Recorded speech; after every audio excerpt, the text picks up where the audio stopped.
Men bildiğin G'ulamdin Paxta aka. 2025 yılı 2. ayının 19. günü etigen saat 6'dan 47 minut ötkende men hem saqlagan hem qo'rqqan uchur yetib keldi. Uchur G'ulamdin akam kesel bulup doktorxonada yetib qolgan 3 oyga yaqin vaqt jarayonida G'ulamdin akamning inidan azroqmi ayrilmagan dadisiga nayt yaxshi qarab kelayotgan qizidan kelgan edi. Uchur nayt qisqa bo'lib, xayrlik sar. Men dadamning olamdan o'tganligini sizga bildirmoqchi deyilgan edi. Bu gerçi 12 kun burun doktorlar G'ulamdin akamga berildigan bütün dori okul, ozuqluq, hatta suvnimi to'xtatgan vaqtda bizga aniq deyilib bo'lgan ish bo'lsa-mu, ammo uni qabul qilish menga haqiqatan ig'ir keldi. İdaramda o'rlashtirib qo'ygan muhim ishim bor edi. Ammo men u uchurni topshirib olgandan keyin kam deganda 2 soat o'zimni yo'qotib qo'ydim. Ishqa boraymi yoki G'ulamdin akam yotgan doktorxonaga boraymi? Shu ikkilanish orasida boshliqimga telefon qildim. Boshliqim menga tasalli bergan holda ishxonadagi ishlardan xotirjam bo'l, xohlasang uyda orom ol, xohlasang do'stingning uydagilarning yonida bo'l dedi.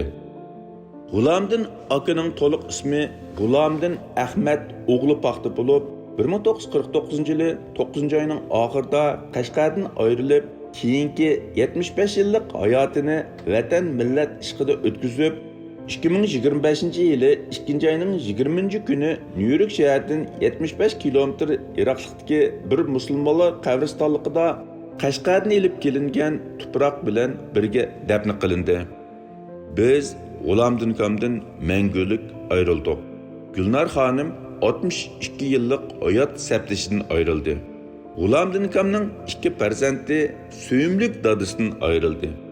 Uyg'ur xalqi hayotini vatan millat davosi uchun otgan bir milliy qahramondan, yo'lboshchidan ayrildi. Men 24 yillik sirdishim, ustozim, eng muhimi Amerikada dodi bilgan bir ulug' zotdan ayrildim. Men G'ulamdin aka bilan tunji bo'lib 2001 yili 5-oyda Washington shahrida o'tkazilgan bir qitimliq faoliyatda ko'rishgan va shuningdan e'tiboran men G'ulamdin akam bilan izchil sirdishib kelgan edim. 2010 yillardan e'tiboran men Washingtonda o'tkazilgan har xil faoliyatlarga izchil turda G'ulamdin akamni ilib birga berishga boshladim. Her qitim biz Washington shahriga qarab yo'lga chiqqan vaqtida G'ulamdin akam faoliyatga keladigan jamoat bilan ko'rishadigan bo'lg'achqa, xuddi vatanga qaytadigandek alohida hayajonlanib, ruhlanib ketadi. Yo'lda borg'icha kelguncha bir tarafdan mendan vatanda yuz bergan o'zgarish va yangiliklarni so'rasa, yana bir tarafdan vatandan ayrilishdan burungi tarixiy voqealiklar ve o'zining o'smirlik davridagi ishlarni so'zlab beradi. 80 yoshdan oshqaniga qaramay, yo'l bo'yi ozroqmi mugdab qolmay, menga hamroh bo'ladi.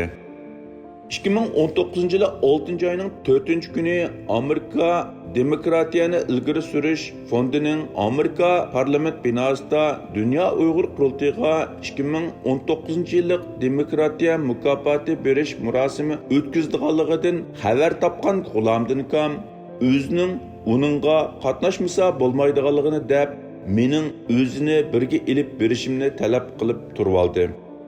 U mezgilda G'ulamdin akam biroz ojizlashib qolgan bo'lib, birisi yo'lib olmasa osonla yangdab yiqilib tushadigan bo'lib qolgan edi. Uydagilar uning salomatligidan andish qilib, uning berishiga ancha qo'shilmagan bo'lsa-mu, ammo G'ulamdin akamning qat'iyligi sababidan oxirida men uni Washingtonga ilib berishga ma'qul bo'ldim. Murosim nihoyat dog'dug'liq bo'ldi. Murosimga qatnashish uchun dunyoning har qaysi joylaridan kelgan Uyg'ur qarindoshlar G'ulamdin akam bilan bas-basda rasmlarga tushdi.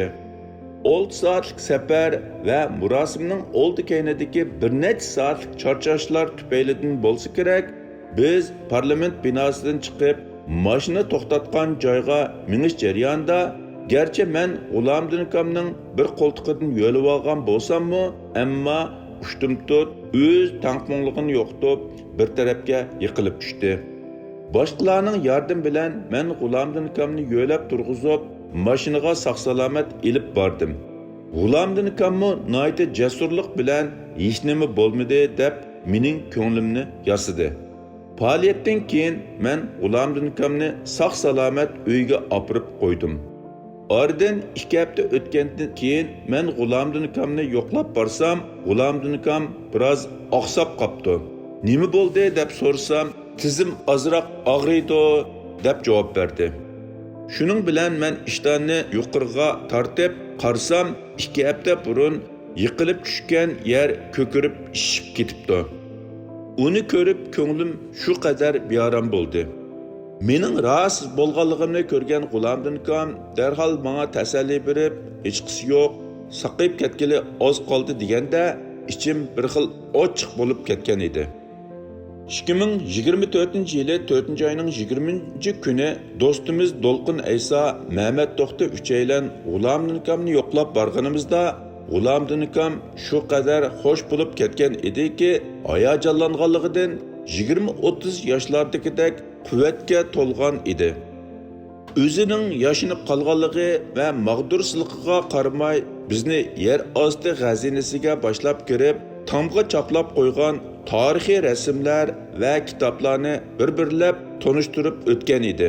Biz qaytadigan vaqtda bizni sirtqicha uzatib chiqib, toki mashina mahallidan ayrilguncha ishiktuda saqlab turgan edi. 2024-yili 10-oyning 26-kuni do'stimiz Turdig'o'ji bilan G'ulomiddin akamni yo'qlab borganimizda, u yo'qlashning G'ulomiddin akamning saq vaqtidagi eng og'irgi qitimliq yo'qlash bo'lib qoladiganligini asla o'ylab boqmagan ekanman. U kuni G'ulomiddin akam shundoq tetiklashib ketgan bo'lib, bir necha qitim bizni yer ostidagi xazinasiga boshlab kirib, bir narsalarni ko'rsatmoqchi bo'lganda biz G'ulomiddin akamni bek charchitib qo'ymaslik uchun avar bo'lmaslar deb uni o'ltirg'izib qo'ygan edik. Hozir o'ylab baqsam, asli yer osti xazinasiga birga tushib, shu orzusiga yetkazib qo'ygan bo'lsak, balkim bizga muhim bir narsa ko'rsatish plani bo'lg'itdi. Afsus, undaq bir fursat endi mengu kelmas ketdi. 2024-yili 11-oyning oxirida G'ulomiddin akam menga saktisi sababidan doktorxonada yetib qopti. Uningdan xabardor bo'lgandan keyin men doktor Rashad Abbas va Turdig'o'jilar G'ulomiddin akamni yo'qlab bordik. U chaqda G'ulomiddin akamning ahvoli nihoyat og'ir bo'lib, hech nima tuymaydi. Oradan bir oydan ko'proq vaqt o'tgandan keyin G'ulomiddin akam ko'zni ochadigan bo'lgan. Ammo gap qilolmaydigan bo'lg'achqa, odam taniydigan yoki tanimaydiganligini jazmlashtirish qiyin edi. Shundaqdimi, men uningga agar meni tanigan bo'lsalar, ko'zlarini midirlaslar desam, ko'zni midirlatgan edi. Demak, meni tanigan edi. Ammo kasal mengida va bakla mag'dursiz bo'lg'achqa, chiroyida bek ko'p ifoda yo'q edi. Oradan yana bir oydan ortiq vaqt o'tgandan keyin doktorlar G'ulomiddin akamning uydagilarga oxiratligiga tayyorlik qilishni aytgan ekan. Men 2-oyning 16-kuni G'ulomiddin akamdan rozilik qilish uchun doktorxonaga yana bir qitim bordim. Kasalxonaga kirishimga G'ulomiddin akam meni ko'ribla xuddi men bilan qo'l ilishib ko'rishdigandek qo'lni ko'tirdi. Menmi darhol berib qo'lni tutdim. Uzungacha bir-birimizga qarab turdik va G'ulomiddin akamdan rozilik qildim. 2-oyning 19-kuni atdigan soat 6dan 30 o'tganda G'ulomiddin akam manguga ko'z yumib bizdan ayrildi. Vatan millat so'ygisi hammamizda bor. Ammo G'ulomiddin akamning vatan millat so'ygisi hammamizdan farqli bo'lib, uni ifodalash uchun muvofiq so'z tepish haqiqatan tez. G'ulomiddin akamning hayoti Uyg'ur xalqining erkinligi, madaniyati, urf-odati, haq-huquqini qo'g'dash uchun bag'ishlangan hayot. U vatandan ayrilgandan beri xalqiga bir umid mash'ili bo'lib, millatining davosidan hech qachon voz kechmagan.